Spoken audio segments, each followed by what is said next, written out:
Hello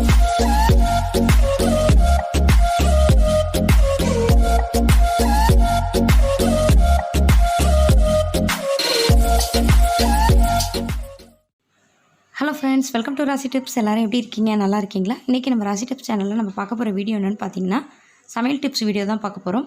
நம்ம வீட்டில் நெய்ச்சோறு, குஸ்கா, பிரியாணி, புலாவ் ரெசிபீஸ்லாம் சமைச்சிருந்தோன்னா மதியம் சமைச்சதுக்கப்புறம் பார்த்திங்கன்னா நல்லா சூடாக இருக்கும். அதுக்கப்புறம் நைட்டு சாப்பிட்றப்ப பார்த்திங்கன்னா சாப்பாட்டில் இருக்கிற சூடு அப்படி குறைஞ்சிரும். சாப்பாடும் பார்த்திங்கன்னா விதையாக ரொம்ப வெறப்பாக இருக்கும், சாப்பிடவே முடியாது. இதுக்காக இந்த நெய்ச்சோறு, புலாவ், பிரியாணி, குஸ்கா எதுவாக இருந்தாலும் சரி ரொம்ப ஈஸியாக எப்படி வீட்டில் சூடு பண்ணுறது அப்படின்னு தான் நம்ம பார்க்க போகிறோம். இந்த டிப்ஸ் நிறைய பேருக்கு தெரிஞ்சிருக்க வாய்ப்பு இருக்குது. இருந்தாலும் தெரியாத சகோதரிகளுக்காக தான் இந்த வீடியோவை நான் அப்லோட் பண்ணியிருக்கேன்.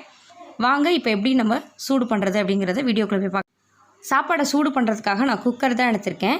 நம்ம எவ்வளோக்கு சாதம் இருக்கோ அந்தளவுக்கு சைஸில் பார்த்து குக்கர் எடுத்துக்கோங்க.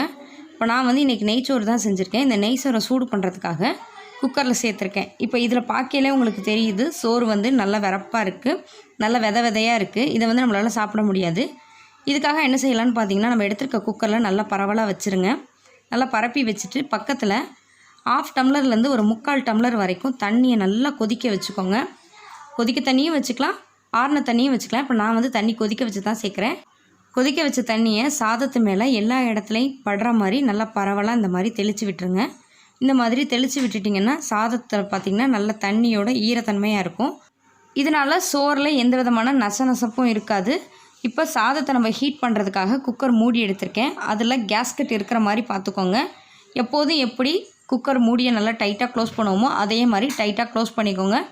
இப்போ நம்ம வெயிட்டெல்லாம் போட வேண்டாம். இந்த ஸ்டேஜில் வச்சதுக்கப்புறமா கண்டிப்பாக அடுப்பை நல்லா சிம்மிலே வச்சுருங்க. நல்லா ஸ்லோ பண்ணி வச்சுருங்க. ஹை ஃப்ளேமில் வச்சுட்டிங்கன்னா சாதம் பிடிச்சி போயிடும். நீங்கள் எப்போ சாப்பிட போகிறீங்களோ அதுக்கு ஒரு அரை மணி நேரத்துக்கு முன்னாடி நீங்கள் இந்த ப்ராசஸ் பண்ணிங்கன்னா சாதம் நம்ம சாப்பிட்ற போகிற டயத்துக்கு நல்லா கொதிக்க இருக்கும். இப்போ நான் கரெக்டாக ஒரு 20 நிமிஷம் சிம்மிலே வச்சுட்டு இப்போ ஓப்பன் பண்ணி பார்க்குறேன். சாதம் பார்த்திங்கன்னா நல்லா சூடாகிருச்சு. உங்களுக்கு சாதம் விதையாக இருந்தாலும் நல்லா சாஃப்டாயிரும். இந்த மெத்தடில் சூடு பண்ணிங்கன்னா நெய்சோறு, குஸ்கா, புலாவ் எதுவாக இருந்தாலும் ரொம்ப சூப்பராக நல்லா கொதிக்க நல்லாயிருக்கும். பாருங்கள், நான் இப்போ வச்சதுக்கப்புறம் கீழே அடி பிடிக்கவே இல்லை. நம்ம சேர்த்த தண்ணியும் துளி அளவு கூட இல்லை. எல்லா தண்ணியும் நல்லா ட்ரை ஆகிருச்சு. சோறும் பார்க்குறதுக்கு நல்லா கொதிக்க நல்லா இருக்குது. இதே மெத்தடில் நீங்களும் வீட்டில் ட்ரை பண்ணி பாருங்கள். ட்ரை பண்ணி பார்த்துட்டு எப்படி இருக்குங்கிறத மறக்காமல் என்னோட கமெண்ட் பாக்ஸில் ஷேர் பண்ணிக்கோங்க.